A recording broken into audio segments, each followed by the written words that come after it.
नमस्कार मेरे स्वास्थ्य के सहयात्रियों। आज हम चर्चा करेंगे स्टक वाल्व पे। उन सभी वाल्व रिप्लेसमेंट के मरीज जिनका कि कोई भी वाल्व रिप्लेस हुआ है, बदला गया है, उनमें ये स्टक वाल्व की समस्या के बारे में जागरूकता होनी चाहिए। आइए जानते हैं इसके बारे में।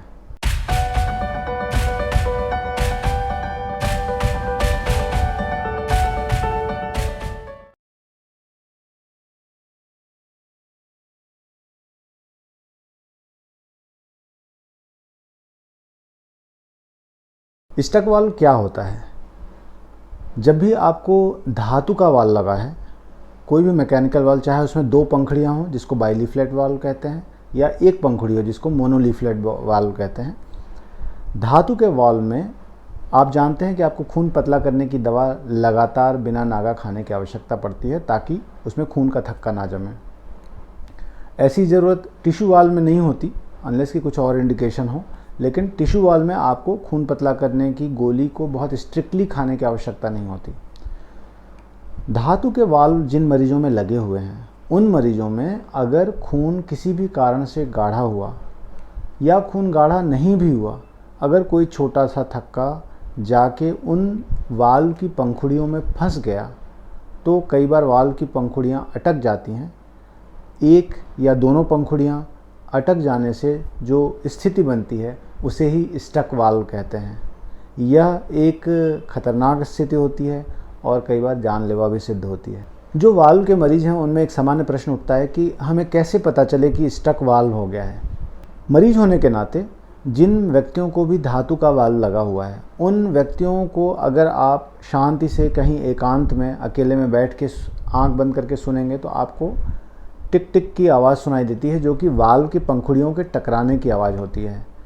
ये टिक टिक की आवाज़ एक विशेष इंटेंसिटी से आती है, एक डेफिनेट अमाउंट ऑफ साउंड होता है जो आपको सुनाई देती है।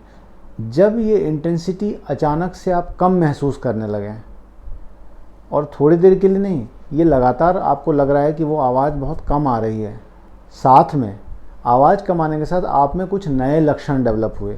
जैसे अगर आपको उल्टी की समस्या अचानक होने लगी, अचानक घबराहट होने लगी जो ठीक नहीं हो रही है, या घबराहट हो रही है कम ज़्यादा हो रही है जो कि पहले बिल्कुल नहीं थी, या आपको सांस फूलने की समस्या अचानक से शुरू हो गई। कल तक आप बिल्कुल ठीक थे और आज से आपको सांस फूल रही है और वो धीरे धीरे बढ़ती जा रही है, या आपको सीने में तेज़ दर्द होने लगा और वो दर्द की इंटेंसिटी बढ़ रही है, दवा खा लेते हैं, थोड़ी देर के लिए शांत होती है, फिर सीने में दर्द होने लगा, या आपको चक्कर अचानक आने लगे और वो थोड़ी देर के लिए सेटल हुए फिर आने लगे। इस तरह के लक्षण अगर आपको आते हैं और आपका वाल्व रिप्लेसमेंट हुआ है तो इस स्थिति में आपको ये सस्पेक्ट करना चाहिए, ये संदेह करना चाहिए कि आपके वाल्व में कुछ प्रॉब्लम हो सकती है या आपको स्टक वाल्व की समस्या हो सकती है। ऐसी स्थिति में सबसे बेहतर उपाय तो ये है कि आपके घर के सबसे नज़दीक में जो हार्ट के विशेषज्ञ हों, जहाँ पे कि इकोकार्डियोग्राफी की सुविधा हो, ऐसे विशेषज्ञ के पास जाएं, चाहे वो आपके घर से 2 किलोमीटर दूर हो, चाहे वो आपके घर से 200 किलोमीटर दूर हो। ऐसा मैं इसलिए कह रहा हूँ क्योंकि जो अच्छे इकोकार्डियोग्राफर हैं वही ये बता सकते हैं कि वाल्व में कुछ परेशानी डेवलप हुई है या नहीं। सामान्यतया जब भी स्टक वाल्व की परेशानी डेवलप होती है तो दो ऐसी जांचें होती हैं जो इस दिक्कत को सही पकड़ पाती हैं। पहला, जिसे इको की जांच कहते हैं या इकोकार्डियोग्राफी कहते हैं। दूसरी जो जांच होती है जिसे सिनेफ्लोरोग्राफी कहते हैं या सिनेफ्लोरोस्कोपी कहते हैं। ये सिनेफ्लोरोस्कोपी बेसिकली एक तरह का एक्सरे होता है जिसमें हम लगातार एक्सरे के माध्यम से देख पाते हैं कि वाल्व की पंखुड़ियाँ बिल्कुल अच्छे से मूव कर रही हैं कि नहीं कर रही हैं। अब मैं आपको किसी कार्डियोलॉजिस्ट के पास या किसी हार्ट के विशेषज्ञ के पास सीधे जाने की सलाह इसलिए देता हूँ क्योंकि स्टक वाल्व की समस्या में समय जो है, टाइमिंग जो है, यही सबसे बड़ा धन है, यही सबसे प्रीशियस है। आपको कोई छोटी सी प्रॉब्लम हुई, आपने किसी डॉक्टर को दिखाया, उसने बीमारी को नहीं पकड़ा, फिर आप वो 2-3 दिन आपको ठीक करता है, उससे ठीक नहीं होता तो फिर आप किसी और फिजिशियन के पास जाते हैं, वो 2-3 दिन आपको ठीक करता है। इसमें जो प्रीशियस समय है, जो कीमती समय है, वो खो जाता है।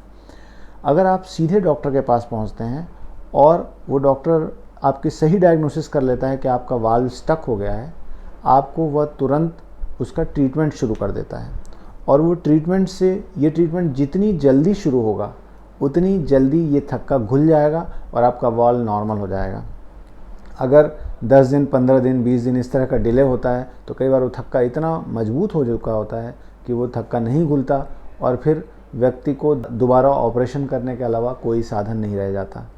ठीक इसी तरह रेगुलर PTINR का चेकअप इसीलिए ज़रूरी है क्योंकि सामान्यतः जिन मरीजों का PTINR थोड़ा सा हायर साइड में, जो नॉर्मल रेंज उनको बताई गई उसमें जब थोड़े आगे की रेंज या ऊंची तरफ अगर हम रखते हैं, मतलब खून को थोड़ा ज़्यादा पतला रखते हैं, तो स्टक वाल्व की समस्या नहीं होती।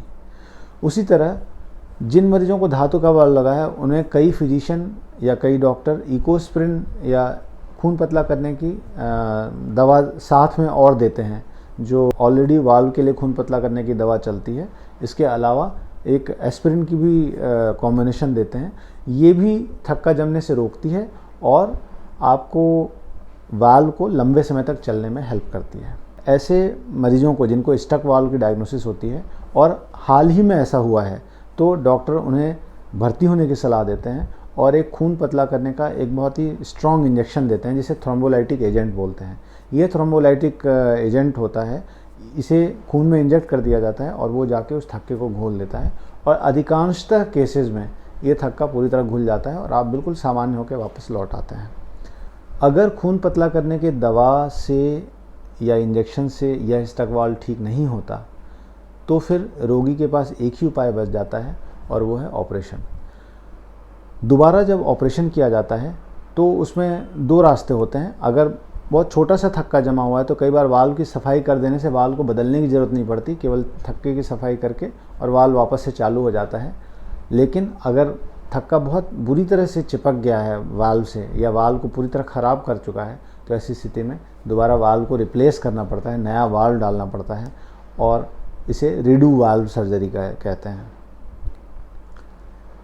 तो वाल्व के ऑपरेशन से बचने के लिए या दोबारा ऑपरेशन से बचने के लिए आप समय से अपने फिजिशियन के पास, डॉक्टर के पास पहुँचें और अगर स्टक वाल्व है तो उसका तुरंत ट्रीटमेंट लें।